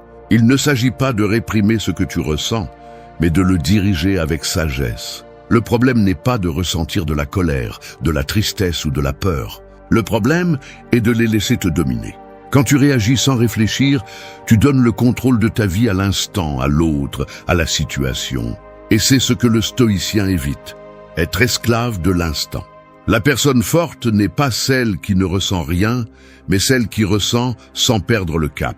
Maîtriser les émotions ne signifie pas être froid ou distant. Cela signifie ne pas laisser une émotion temporaire détruire une décision permanente. Cela signifie respirer avant de parler, réfléchir avant d'agir et choisir le calme lorsque le corps demande la guerre. C'est là la véritable force.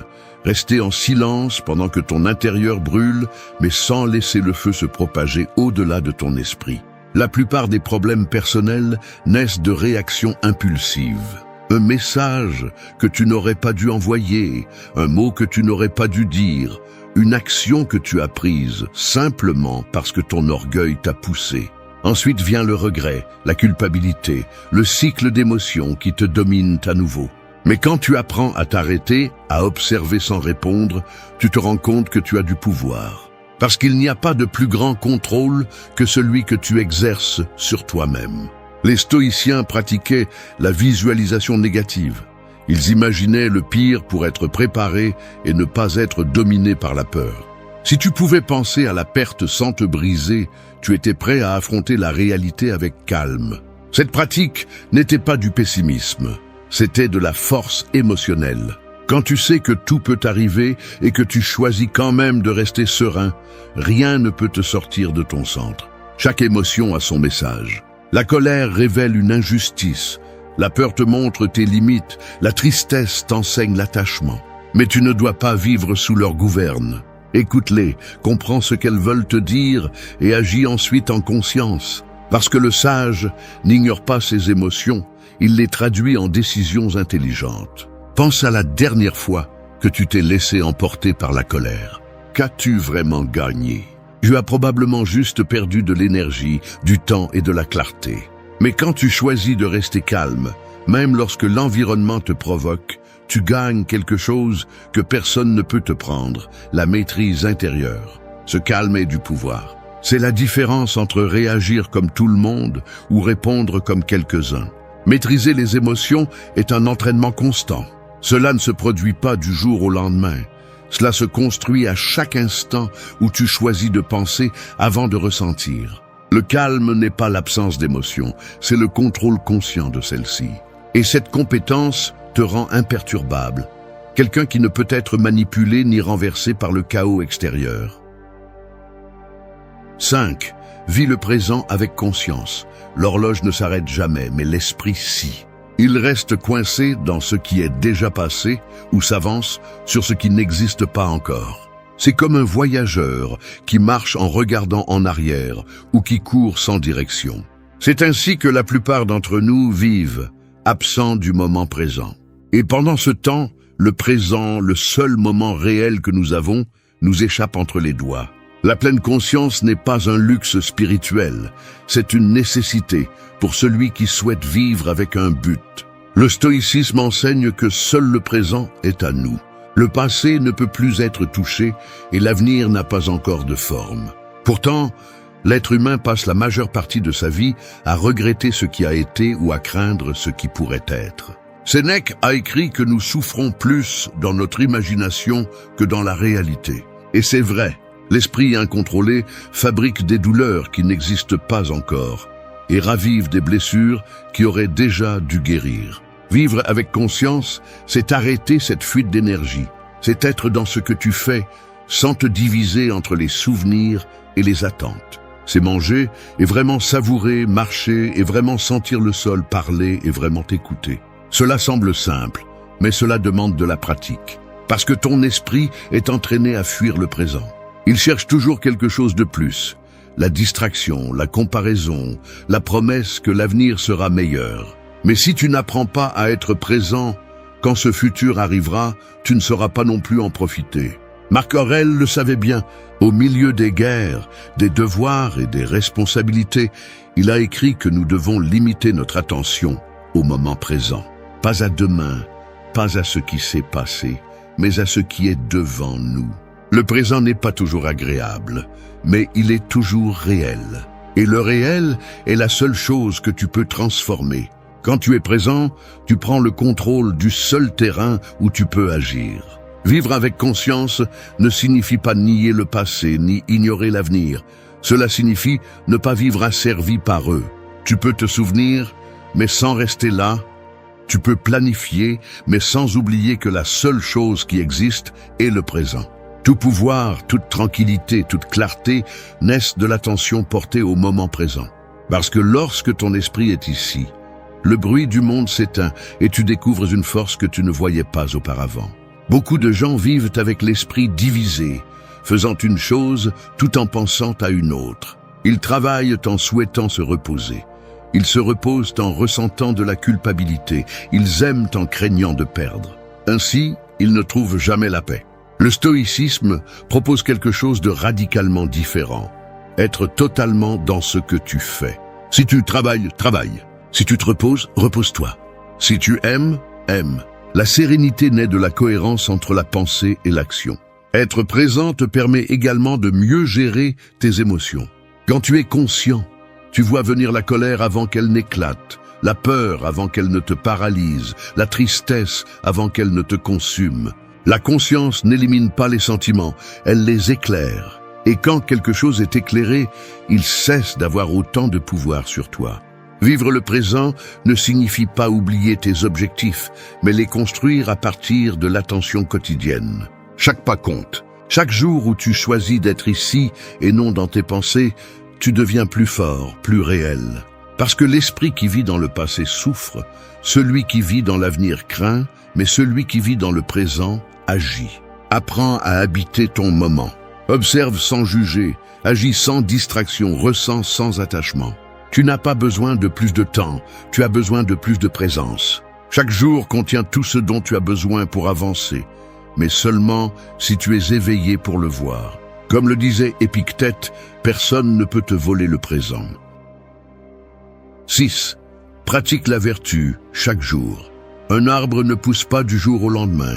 Il se renforce lentement, avec des racines qui s'accrochent à la terre et des branches qui cherchent la lumière. Ainsi est la vertu. Elle n'est pas atteinte en un seul acte. Elle se cultive dans la constance. Chaque décision, chaque parole, chaque pensée la nourrit ou l'affaiblit. Le stoïcisme enseigne que le but de la vie n'est pas la gloire ni la richesse, mais de vivre avec vertu, car seul celui qui agit avec droiture peut être véritablement libre. Pratiquer la vertu, c'est agir avec cohérence, même quand personne ne vous voit.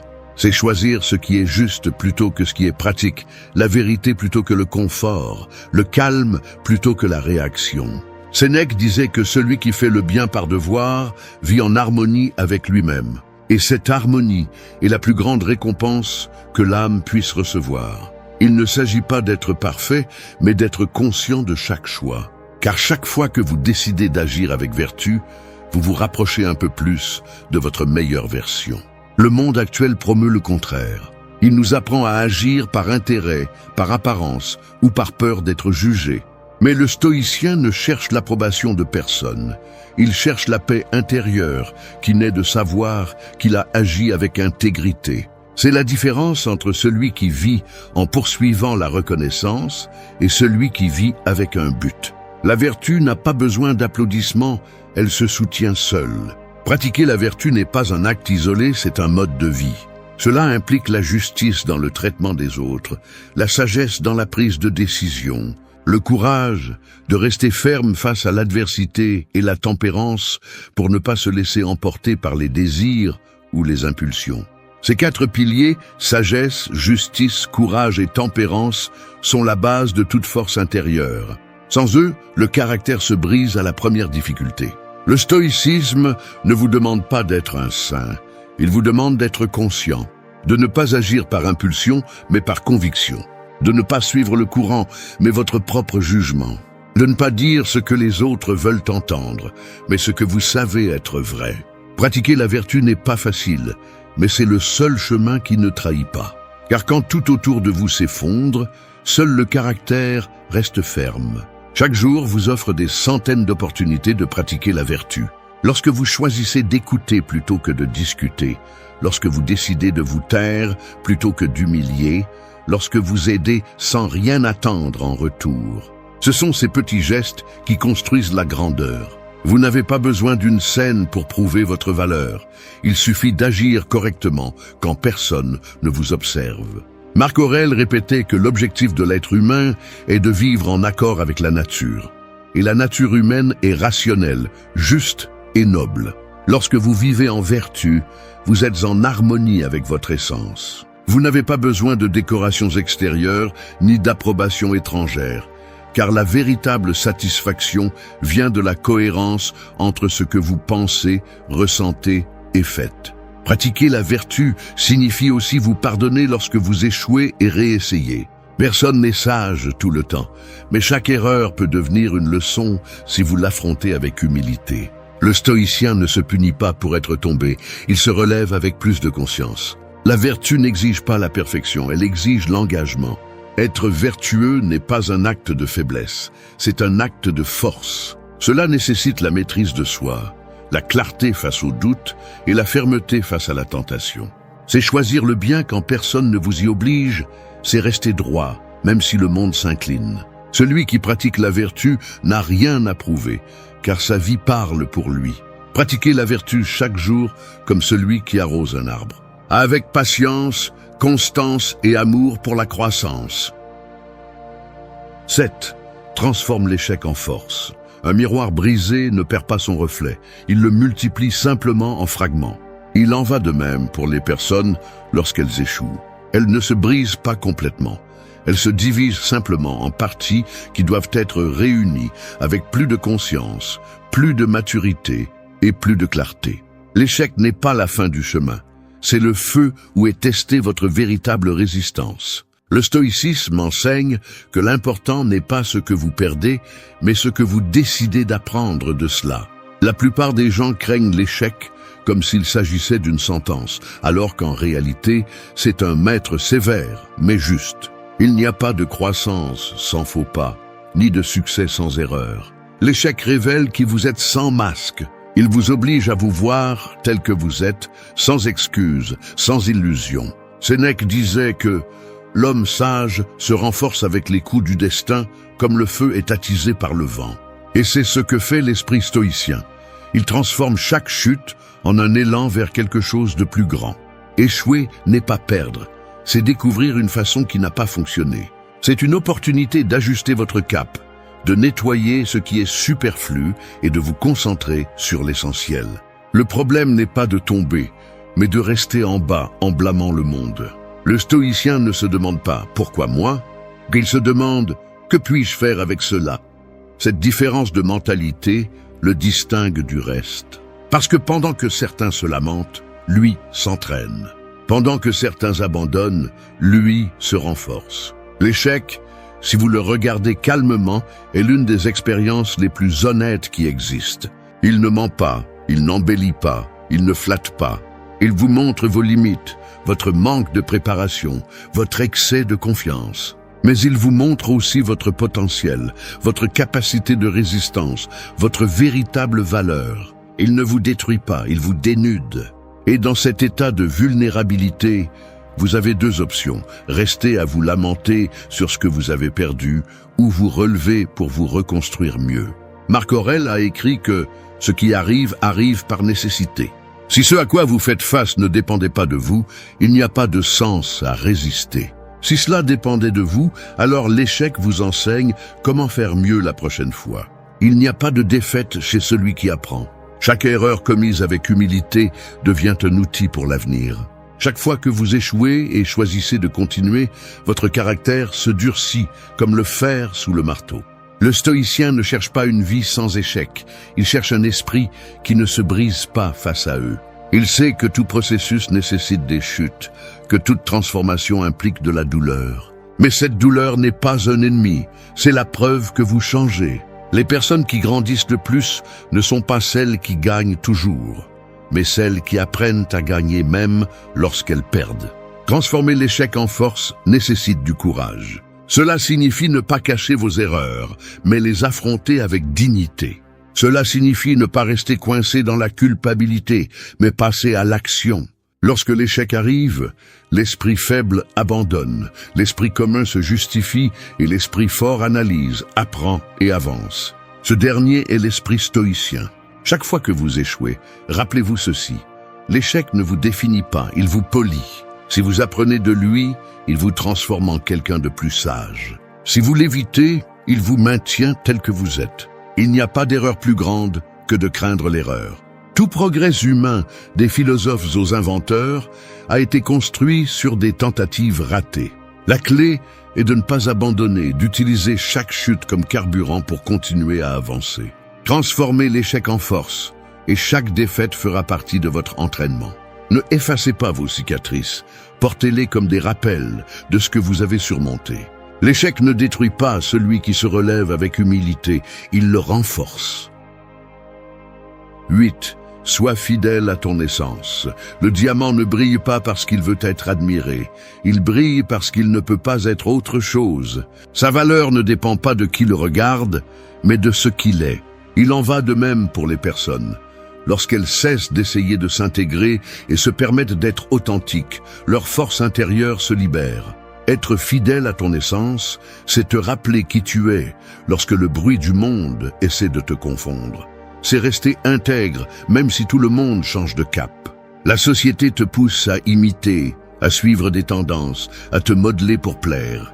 Dès ton plus jeune âge, on t'apprend à être accepté, pas à être toi-même. Mais le stoïcisme te rappelle que la véritable paix ne vient pas de l'approbation des autres, mais de la cohérence interne. Marc Aurèle l'a écrit avec simplicité et puissance.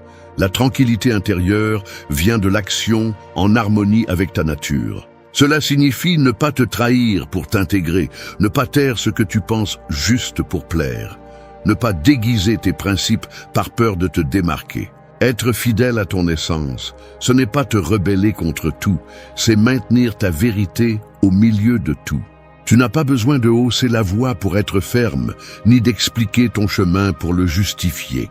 L'authenticité ne cherche pas la validation, elle se soutient seule. Quand tu sais qui tu es, les critiques deviennent un bruit lointain et les éloges cessent de contrôler ton humeur. L'âme forte ne se gonfle pas avec les éloges, ni ne se rétrécit avec les offenses. Elle avance simplement. Le stoïcisme enseigne que l'identité se construit en silence, dans les décisions que tu prends quand personne ne te regarde. Être fidèle à toi-même implique de ne pas négocier tes valeurs pour le confort. Cela implique de tenir ta parole, même si personne ne l'entend. Cela signifie choisir l'honnêteté, même si cela fait mal, parce que le mensonge, tôt ou tard, finit par t'épuiser. Vivre selon ton essence n'est pas toujours facile, mais c'est le seul chemin qui te laisse dormir en paix. La vie te mettra à l'épreuve, où être toi-même aura un coût. Parfois tu perdras des personnes, des opportunités ou de la reconnaissance. Mais ce que tu gagnes en retour est plus précieux, le respect de soi. Et ce respect ne s'achète pas, il se construit. Sénèque disait qu'une vie heureuse se base sur la conformité de l'âme avec sa nature. En d'autres termes, ce n'est que lorsque tu cesses d'agir pour les autres que tu commences à vivre pour toi. Être fidèle à ton essence ne signifie pas ne pas changer. Cela signifie évoluer sans te trahir. C'est grandir sans perdre tes racines, t'adapter sans devenir quelqu'un que tu ne reconnais pas. Le changement est inévitable, mais l'âme forte se transforme avec un but, pas avec peur. Le monde admire ceux qui semblent forts, mais en réalité, la force la plus admirable est celle de celui qui n'a pas besoin de prétendre. Nous vivons entourés de masques, d'apparences, de gens qui se modèlent selon le regard des autres. Mais l'authenticité a un magnétisme propre. Le calme que l'on ressent en n'ayant pas à prétendre est une liberté que peu de gens expérimentent. Lorsque tu es fidèle à toi-même, tu attires ce qui est en harmonie avec toi et tu repousses ce qui ne l'est pas. Non pas par arrogance, mais par cohérence. Ton énergie devient claire, ta présence ferme, ta parole cohérente. Tu n'as plus besoin de convaincre personne, car ta vie devient ton argument. C'est l'essence du stoïcisme, vivre avec intégrité, même lorsque le reste choisit le masque. Sois fidèle à ton essence, même si le monde te demande de changer. Même si cela semble plus facile de suivre le courant, rappelle-toi que les rivières les plus profondes ne font pas de bruit. Garde ton centre quand tout bouge, conserve ta vérité quand tout se confond. Parce qu'à la fin du chemin, la seule chose qui reste est ce que tu es vraiment.